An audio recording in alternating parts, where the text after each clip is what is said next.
Assalamualaikum warahmatullahi wabarakatuh. Selamat malam semuanya. Kita lanjut lagi. Tadi ada pertanyaan bagus tuh dari Mas Ahmad tuh yang belum terekam tadi. Makanya belum tadi terekam. Bagaimana kalau materialisasinya bukan berhubungan sama kesehatan? Materialisasinya berhubungan sama hal lain. Seperti misalnya finansial. Atau mungkin nambah istri. Atau mungkin beli mobil baru. Atau mungkin apalah gitu. Boleh aja. Namanya materialisasi itu bebas aja. Karena itu kan kebebasan kita untuk menentukan ke depannya kita mau jadi apa, mau bagaimana kan begitu. Jadi sah-sah aja ketika kita bilang bahwa saya pengen nanti punya villa 10, punya Lamborghini 5, Ferrari 8, istrinya 3, gitu. Ya boleh-boleh aja. Siapa yang ngelarang gitu kan, namanya keinginan, ya silakan aja dibentuk. Tapi jangan lupa, setiap materialisasi itu membentuk bahan penyusunnya. Makanya saya sering bikin video itu bahwa proses materialisasi itu membutuhkan bahan-bahan penyusun untuk menuju ke situ. Semakin sederhana, semakin sedikit bahan penyusunnya, semakin cepat materialisasinya. Tapi semakin kompleks bahan penyusunnya, maka proses materialisasi perlu waktu lebih panjang. Ya kan? Terutama ketika saya bilang, saya pengen materialisasinya itu adalah villa, saya punya villa 10, saya punya Ferrari 5, Lamborghini 5. Ya, kalau di total itu mungkin sekitar Lambo aja 2 miliaran, 25, 10. Ditambah 10, 20, ditambah villanya 10, 30 miliar misalnya gitu. Ya dengan kemampuan saya saat ini katakanlah untuk menuju menghasilkan 30 miliar, ya tergantung nanti seberapa banyak bahan penyusun yang bisa saya persiapkan untuk menuju ke situ. Ya kan? Volume suara agak kecil. Sebentar. Ini sekarang kira-kira nih suara ini. Ini udah maksimal nih, udah mentok nih. Suara udah mentok, ini juga udah deket sama mulut sih mestinya. Coba saya tes ya. Iya ini udah full nih. Tes, tes, tes. Ya udah. Jelasnya nih, jelasnya nih. Jelas ya. Ya mudah-mudahan jelas. Nanti di rekaman jelas sih mestinya.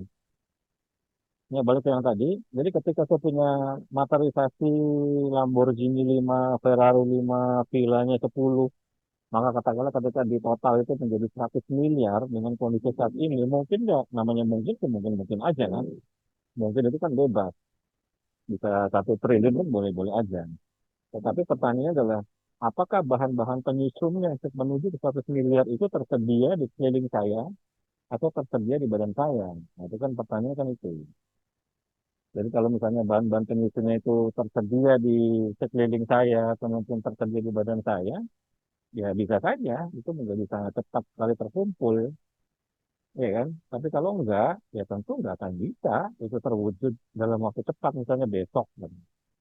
Atau mungkin sekejap dalam waktu, let's say, 1 jam, ya kan? Dalam waktu 1 jam. Nah itu kan jadi susah kan? Karena dalam waktu 1 jam. Nah sekarang bagaimana ketika, kenapa kok ada kesembuhan instan? Ya? Ada kesembuhan atau kita sebutnya keajaiban kesembuhan. Itu karena bahan-bahan materialisasinya ada di badan kita semua. Ya kan? Baik yang nyata-nyata ada atau yang mungkin masih dalam bentuk proses-proses. Misalnya protein-protein yang belum keluar, enzim-enzim yang belum keluar, yang harus terpicu dulu oleh sesuatu reaksi kimia, atau terpicu oleh sesuatu, katakanlah begitu ya, baru kemudian protein, enzim, hormonnya baru keluar. Ya sama kayak serotonin atau mungkin endorfin itu belum keluar ketika saya belum bahagia. Tapi ketika saya bahagia, maka hormon itu keluar. Dan ketika sebuah hormon keluar, jika dia memiliki rangkaian-rangkaian untuk membentuk hormon-hormon yang lain, maka reaksi itu terpicu. Ini saya sebut sebagai keajaiban, yaitu secepat-cepatnya kecepatan penyembuhan ketika semua bahan-bahan atau frekuensi-frekuensi pendukung penyembuhan itu terjadi dan tersedia. Nah, maka ketika arahnya adalah pada hal di luar badan kita, yang bahan-bahan penyusunnya tentu harus diambil juga dari luar bahan kita. Kan nggak mungkin, misalnya saya materialisasi untuk punya Lamborghini 5, Villa 5, Ferrari 5, lalu bahan-bahannya diambil dari protein, enzim, hormon di badan saya kan nggak mungkin, nggak laku dijual. Nggak laku dijual kan, nggak mungkin. Maka yang saya bisa apa namanya lakukan adalah saya menggetarkan semesta, gitu kan, supaya semesta mengatur agar terjadi pembangunan frekuensi-frekuensi atau pembentukan frekuensi-frekuensi yang mengarah pada 100 miliar itu. Kalau enggak, ya nggak akan keluar tuh, nggak akan muncul tuh. Ya mungkin saja muncul, tapi nggak mungkin dalam waktu 1 jam. Iya kan? Nggak mungkin. Lain halnya ketika kita adalah seorang pebisnis, kita sudah membangun karir, kita sudah membangun citra, kita sudah membangun sesuatu gitu kan, kita punya komunitas, punya jaringan, kita juga mungkin punya apalah begitu yang memang sudah kita buat di sebelumnya. Lalu kita bermaterialisasi untuk punya 100 miliar. Bisa itu menggetarkan semesta, lalu akan memantik rasa di hati orang-orang, komunitas, apa segala macam untuk berbisnis dengan kita. Bisanya begitu. Ya kan, tapi sebelumnya kita sudah melakukan upaya dulu untuk meletakkan jangkar gitu. Jangkar-jangkar bisnis, misalnya di banyak tempat, di banyak orang membangun kepercayaan, ya kan, membentuk supaya orang-orang itu percaya sama kita, oleh karena kita disebutnya tuh misalnya terpercaya gitu kan, amanah pada bisnis dan seterusnya. Maka kita menghendaki 100 miliar, katakanlah begitu, maka ini akan keluar niat ini, listriknya keluar, lalu akan menarik magnet-magnet yang kebetulan mengarah ke diri kita. Tapi kalau kita bukan siapa-siapa, ibaratnya gitu kan, yang masih banyak protes-protes sama hidup, masih masih pusing ngurusin misalnya makan bulanan, gaji bulanan dan sebagainya, terus tiba-tiba materialisasinya segede itu. Ya kan? Ya sebenarnya itu boleh-boleh aja, tapi tidak sesabar apa kita untuk menunggu sampai masa itu datang dan sekonsisten apa kita mengulang-ulang setiap harinya. Itu aja pertanyaannya kan. Kalau dia bisa mengulang-ulang setiap harinya, kalau dia bisa mengkondisikan setiap harinya, maka tidak mustahil. Itu bisa terjadi, tapi kalau enggak, ya kita rasional. Jadi sekali lagi, kenapa pada kesembuhan itu ada kesembuhan instan, kemudian ada keajaiban kesembuhan, yakni ketika kita menyusun itu, maka bahan-bahan penyusunnya ada semua di badan kita, dasarnya itu. Ya kan, dalam bentuk protein, enzim, hormonal, dan sebagainya. Baik yang langsung muncul pada saat itu, yang memang sudah ready pada saat itu, atau yang masih tersembunyi di balik proses-proses atau di balik rangkaian-rangkaian proses pemicunya, pemantiknya. Karena ada proses berantai, seperti misalnya kemunculan DMT, di metiltriptofan. Itu kemudian kan dia mulai dari kemunculan serotonin, bisa dari situ. Lalu naik lagi dari kemunculan melatonin, bisa dari situ. Naik lagi terus. Jadi ini banyak rangkaian-rangkaian nanti akan muncul akhirnya molekul baru. Maka bisa jadi ajaib di situ. Bisa jadi sangat cepat. Ya kan? Bisa jadi mungkin saya bisa hilang, saya hilang-hilang dalam waktu sangat cepat. Dengan syarat kita bisa mempertahankan kemunculan-kemunculan semua bahan-bahan penyusun yang dibutuhkan untuk mewujudkan materialisasi kesembuhan yang kita mau. Kalau nggak bisa. Kenapa? Karena otak kita syarat dengan lompatan-lompatan pikiran. Perasaan kita, jantung kita syarat dengan lompatan-lompatan perasaan. Kalau itu nggak bisa ditata, lalu nggak bisa disinkronkan, itu ada proses nata dulu, baru disinkronkan. Nggak bisa tiba-tiba disinkronkan kalau sebelumnya ditata. Harus ditata dulu, beresin dulu, ya kan? Baru itu baru disinkronkan. Kalau nggak bisa. Tetap kita akan berada pada kondisi fluktuatif dan unpredictable. Jelas sampai sini ya. Jadi boleh-boleh saja. Tapi kenapa arahnya ke tubuh, ke arahnya ke kesembuhan, itu karena dasarnya bahan-bahan penyusunnya sudah ada di badan, baik dalam bentuk protein, enzim, hormon, dan molekul-molekul lain yang sudah ready pada saat itu, atau yang masih tersembunyi di dalam sebuah rangkaian-rangkaian pemicu reaksi kimia berantai. Seperti itu. Maka ini yang paling paling gampang untuk dianalisa, dilihat, dan dibuktikan dibandingkan materialisasi 100 miliar tadi. Jelas maksudnya ya. Jadi dasarnya itu. Utama kayak apa namanya saya gitu kan. Bisa nggak saya melakukan materialisasi sebulan bisa 100 juta? Saya pernah melakukan begitu tuh. Iya. Saya pernah mencoba melakukan seperti itu. Sebulan saya mencoba untuk materialisasi 30, terus 50, 75, 100, 125 gitu.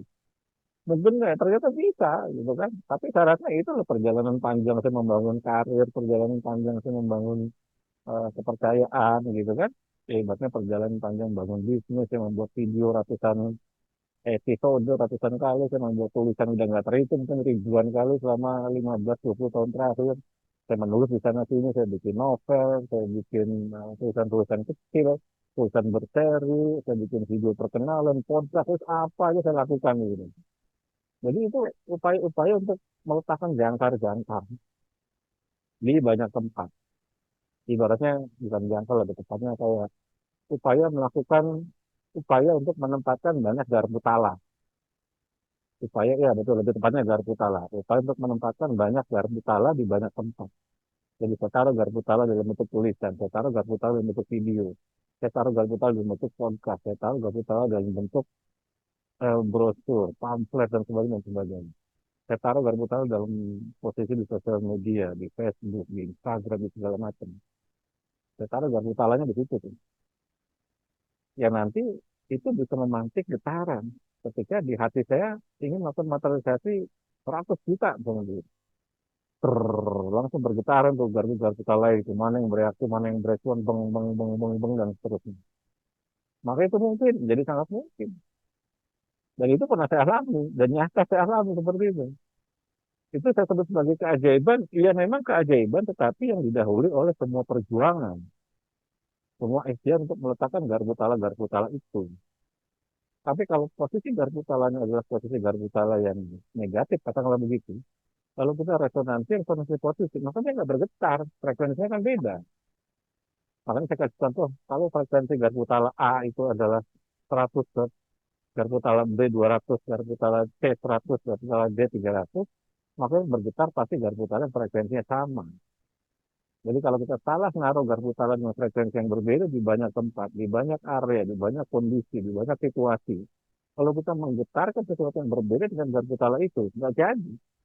Nggak bakal jadi. Coba aja buktikan, nggak bakal jadi. Iya kan? Coba kita taruh garpu tala jahat, kejahatan. Kita taruh garpu tala ketidak, apa namanya, ketidakpercayaan orang. Kita taruh garpu tala, misalnya orang sebel sama kita. Kita taruh garpu dan sebagainya ini yang negatif lah. Lalu tiba-tiba berharap kita menciptakan sebuah materialisasi 100 juta kata gitu, 100 miliar. Ya itu garpu tala mana yang bergetar? Yang semua frekuensi garpu talanya bukan mengarahnya ke kita, tapi menjauh dari kita. Iya kan? Mana nggak mungkin. Nah, maka nah ini prinsip-prinsip dasar, prinsip penting. Ya sama ketika kita latihan pernapasan, kita mengolah napas, ada yang mengolah pikiran, ada mengolah perasaan, gitu kan? Ada mengolah raga. Itu baru ngolah doang tuh, belum menyelaraskan. Iya kan? Itu baru ngolah aja, baru ngolah. Belum melakukan koherensi pada bagian-bagian otak, belum melakukan koherensi. Maka lihat video saya yang terbaru mengenai koherensi otak. Ini baru koherensi yang terjadi dalam otaknya sendiri. Karena ada area prefrontal cortex, ada visual cortex, ada neocortex, macam-macam. Yang gampangnya ada depan, kanan, kiri, tengah, atas, belakang lah, kira-kira begitu. Belum termasuk yang di dalam-dalamnya itu seperti brainstem dan sebagainya. Itu baru area otak aja tuh. Setelah kita latihan otak, kita latihan untuk melakukan koherensi otak supaya seluruh area ini sinkron semuanya. Itu disebut fungsi CEO atau Chief Executive Officer, fungsi CEO. Nyambung semua.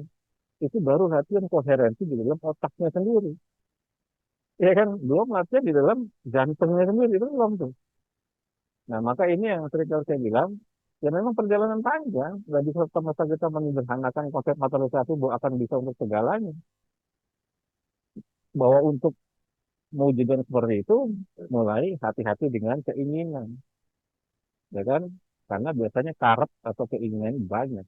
Kalau keinginannya banyak, maka effort upaya lebih kita menuju ke situ, termasuk bahan pembentuknya, pasti banyak. Pasti banyak. Nggak mungkin sedikit, pasti banyak. Nah, tinggal sesabar apa, atau konsisten apa, seberapa banyak garpu kita pasang di banyak tempat, dan seterusnya, itu selaras dengan tujuan dan harapan kita.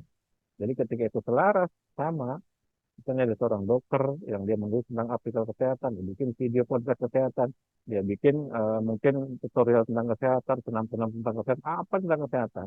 Lalu sekali dia ter 1 miliar misalnya, ya orang akan tergetar untuk datang ke situ, untuk pakai jasanya, untuk berobat ke dia, atau mungkin konsultasi, atau dia akan diangkat menjadi mungkin kepala rumah sakit, gitu kan bisa aja kan, staf ahli kementerian, staf khusus presiden, bisa macam-macam, mungkin seperti dokter kepresidenan.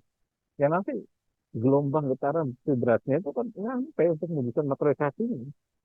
Akibat dari portofolio yang sudah dia bangun berupa garpu-garpu kecil yang dia pasang di mana-mana. Yang selaras dengan apa yang dia mau di masa depan. Nah, dasarnya itu. Oke, kita balik ke hard brain. Jadi, ini salah satu cara kita mengenali rasa. Karena rasa ini adalah potensi utama yang kemudian dia menurun, turunan dari rasa ini adalah visual dan narasi. Jadi walaupun dia turunan, tapi juga punya power. Hanya powernya lebih kecil dari jantung. Itu aja. Jadi orang yang pakai otaknya boleh nggak? Boleh. Karena otak punya frekuensi, otak punya magnet, otak bisa membentuk imajinasi dan sebagainya. Bisa, asal diyakini. Tapi lebih logis bagi kita adalah menitipkan pada sesuatu yang powernya besar dan lebih bisa dipercaya terbukti, seperti jantung.